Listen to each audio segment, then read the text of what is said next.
Hai semuanya. Di masa pandemi ini pasti sebagian besar aktivitas kita itu ada di rumah aja.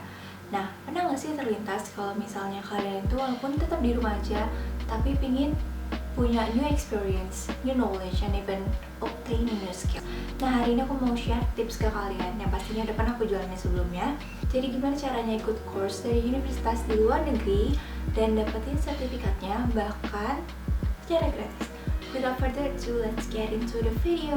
Hari ini aku mau kenalin kalian dan mau jelasin tentang Coursera. Coursera itu adalah online learning platform yang punya berbagai macam tipe course dari berbagai macam universitas di penjuru dunia.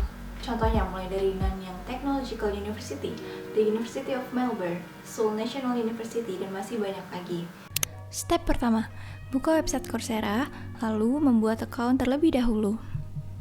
Nah, register account-nya itu bisa dari email kalian, jadi gampang banget, bisa dari Yahoo ataupun Gmail.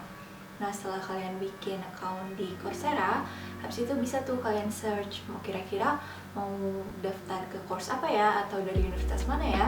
Jadi tinggal kalian search aja dan itu pilihannya banyak banget. Tipe-tipe kelas di Coursera berdasarkan cara mendapatkan sertifikat. Nah, setelah itu aku mau jelasin Coursera itu dia punya 3 tipe kelas. Yang pertama itu kelas berbayar. Banyak course di Coursera itu dia berbayar. Jadi kalian tuh harus masukin credit card detail kalian, nomornya dan segala macam.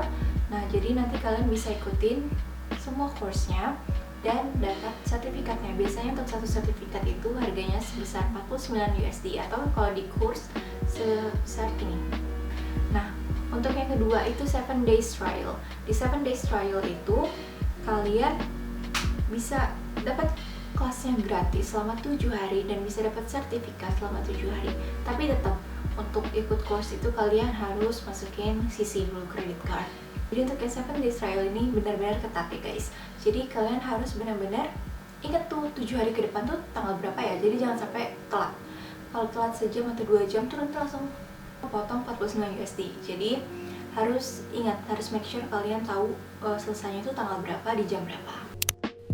Jumlah weeks dan silabus.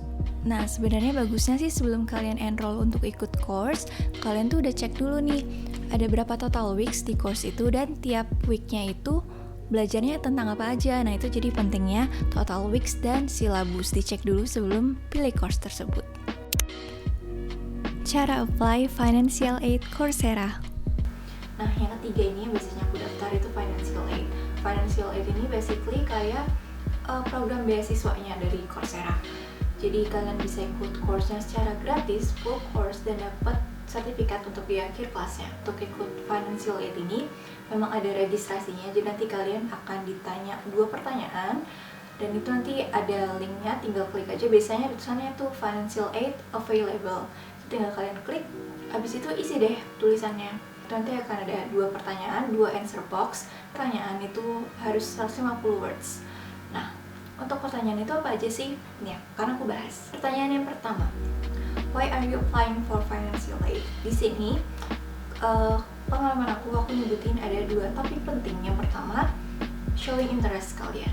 Jadi kayak jelasin interest kalian, kenapa kalian pilih course ini. Dan yang kedua itu menjelaskan kenapa Coursera harus accept financial aid kalian. Jadi nanti kalian bisa jelasin tuh kenapa.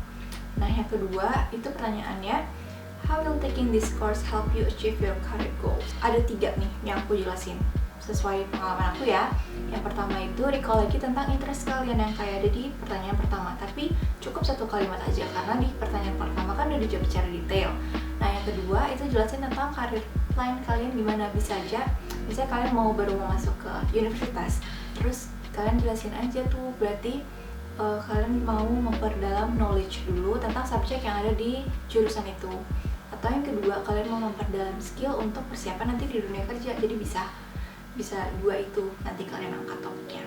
Nah, yang ketiga itu juga jangan lupa untuk tulis juga kalau misalnya kalian tuh benar-benar bersungguh-sungguh ikut si Coursera itu, ikut program Coursera. Dan ingat, kalau misalnya nanti financial aid-nya udah di-accept, kalian tuh benar-benar harus selesain course-nya sampai selesai. Karena kalau enggak, sebenarnya nggak tahu sih kenapa, tapi yang pasti lebih baik bikin good record ke Coursera, ya kan? Jadi ada satu hal yang belum aku sebutin. Setelah kamu nyelesain financial registration tadi, nanti 14 hari ke depan baru ada information email dari Coursera yang bentuknya kayak gini. Kalau saya diterima, yaitu financial aid is accepted, kalau nggak salah kayak gitu. Nanti akan aku cantumkan di sini. Step terakhir, mendapatkan sertifikat. Nah, jadi di sini aku mau kasih lihat gimana bentuk sertifikatnya kalau misalnya kalian udah selesaiin course-nya. Untuk lihat sertifikatnya, pertama yang harus kalian lakuin adalah klik completed course yang ada di homepage kalian. Pas diklik, nanti dia akan langsung bawa kalian ke detail course-course yang udah kalian selesain. Nah, kalau aku sendiri sih itu baru 2. Nah, di sini kalian tinggal klik si certificate, abis itu langsung muncul deh sertifikat kalian.